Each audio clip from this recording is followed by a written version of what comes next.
correct? Yeah, Vietnam War. The Vietnam War, and I suppose for some of the people out there who's watching it who doesn't know, Hmong people and Laos people live in the same country. They live from what I know. I'm not Hmong, so I don't really know too much. But Hmong people live in Laos, but they're more in the mountains. Correct? Can you explain? We were more like mountain people. So, like historically wise, when I did some research right here from my dad, we were originated in China. But there was 3 groups in China, and then the Chinese people called the Hmong people Miaos.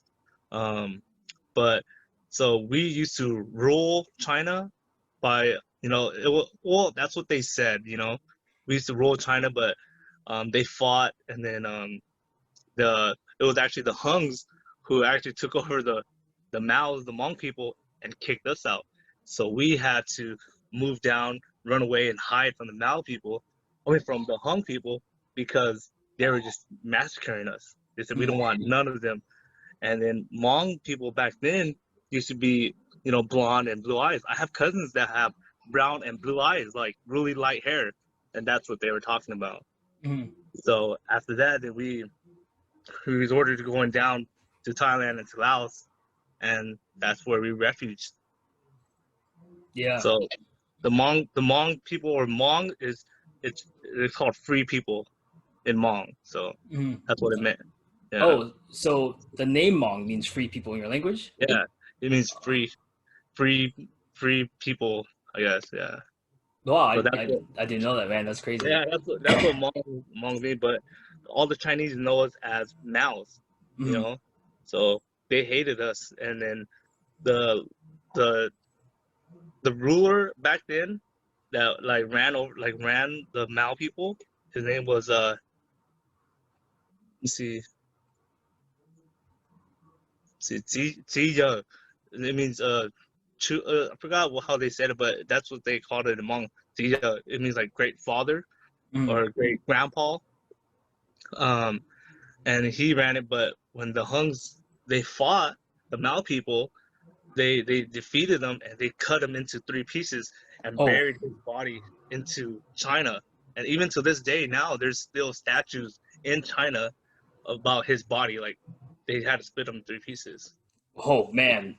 Yeah, and this was way back then, like something BC, And the Mao and the Hungs, they fought for like over 200 years or something like that. Centuries, So that's our little back history. So you guys share the same descendants, right? Yeah. So that's what I'm saying. I think we are Chinese, but it's like Cantonese and Mandarin or something like that. I think we're kind of in that category, but not to their extent. They kind of just wiped out. They wanted to kill our whole Hmong race, the Mao race. So yeah, it's I forgot what number it is, but it's a pretty big number about how many different languages are spoken in China. But obviously everybody knows like the main 2, Mandarin and Cantonese. Yeah. But I do know that the Hmong people, I knew they came from China, and I knew that they took refuge in Laos. When I was in Laos, I don't think I met any Hmong people, but I was mainly in Vientiane, which is the capital of Laos. And I don't know, maybe I didn't venture around too much outside of where my family took me, but I think we all really share similar festivals or similar holidays, correct? Yeah, similar, but we have, like the Hmong New Year. That's about like people coming down the mountains and trying to meet, trying to catch up with everybody. Pretty much, honestly, back then it was all about guys trying to meet girls and trying to marry girls. That's how I saw it. That's okay. I'm gonna go marry, this girl, or I'm gonna go ball toss, where everybody makes fun of us when people don't know. It's just like when they ball toss back and forth, it's just for them to get to know each other. They're asking questions, playing games, taking article of clothing or article, so that way when they go back to the village, like, hey, it's like a Cinderella story. Like, whose shoes is this? You know, I want to go find Oh, the person who wore the shoe. You know, so that's why they bought toss. You know, and you guys actually have different ceremonial attire, correct? yeah. They, Yeah. you know, they wear their silver. Um, I know you guys. You know, you guys wear all the tie stuff too, but for us, it's all silver, like silver headdressing, silver Mm. necklace, and stuff like that. It's to show them that, oh, we're wealthy or we have money. You Mm. know, even though we don't, we're poor, but that's what they had to show off. You know, like, hey, they're a wealthy family. You Mm. know, so that's what all the shiny money and all this stuff is. Yeah, yeah. And when's your guys' New Year? What month is it? It's in December. December? Yeah, it's in December. Because I think Lunar New Year is in February, right? Yeah, yeah, we don't. Chinese New Year? I believe so. I think it's in February or January, February, early in the year. And then I know for Thailand, the Water New Year is in March or April. I'll find it. I'll put it on the screen. Yeah, Um, yeah. but They yeah, said that huh? water festival is amazing though. I wanted Yeah, to go. Yeah, they said that it's amazing and they just splash water everybody. Everybody's having fun and yeah, mhm. definitely got to go check that out. Yeah. I know a lot of tourists goes there now. When I was in Thailand and Laos, I missed the festival by 1 week. Oh snap! So it sucks. My friend Coco, she was able to go there. She said it was a good time. Mm-hmm. Um, I did go to a full moon party, and that was pretty fun. Full If moon party. What is that? a full moon party, it's basically Sounds erotic, if man. you ever talk to anybody about going to Thailand, one of the things they're gonna say is I went to a full moon party. A full moon party is basically a giant party on the beach in the southern islands. I think we went to Koh Phanang. Okay. That's where we went to for the full moon party, or Koh Yeah. Phanang, one of those islands. And Mm-hmm. then we basically went to a full moon party. It was a good time. It's just like a giant, almost like a giant EDC Oh shit. on the Okay. beach. Yeah. There were like 5 stages and stuff. It was good times. Definitely now more of a tourist thing because it does cater to a lot of the Westerners or just Yeah.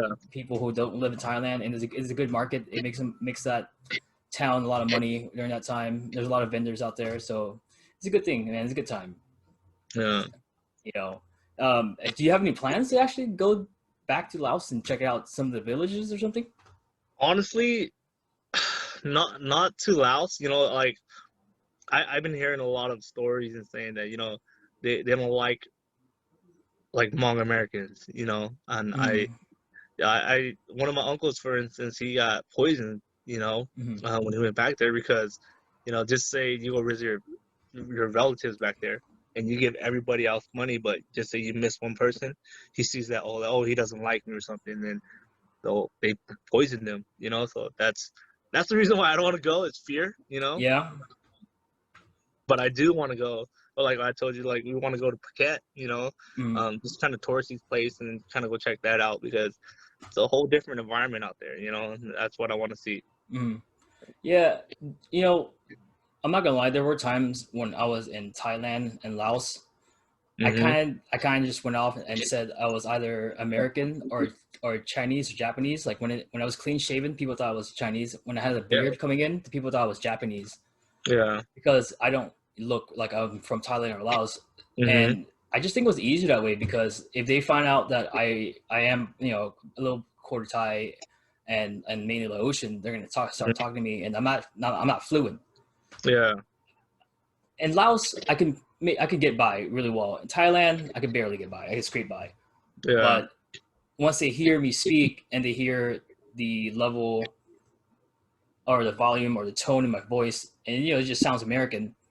Hmm. I almost feel like sometimes they shame you. They're like, "Oh, you don't know your roots. It's shameful, this and that." But not everybody. It's just I think mainly Yeah. it's the old people. Yeah. I mean, I never studied this or looked into it, but maybe it has to do something with, you know, the aftermath of the war.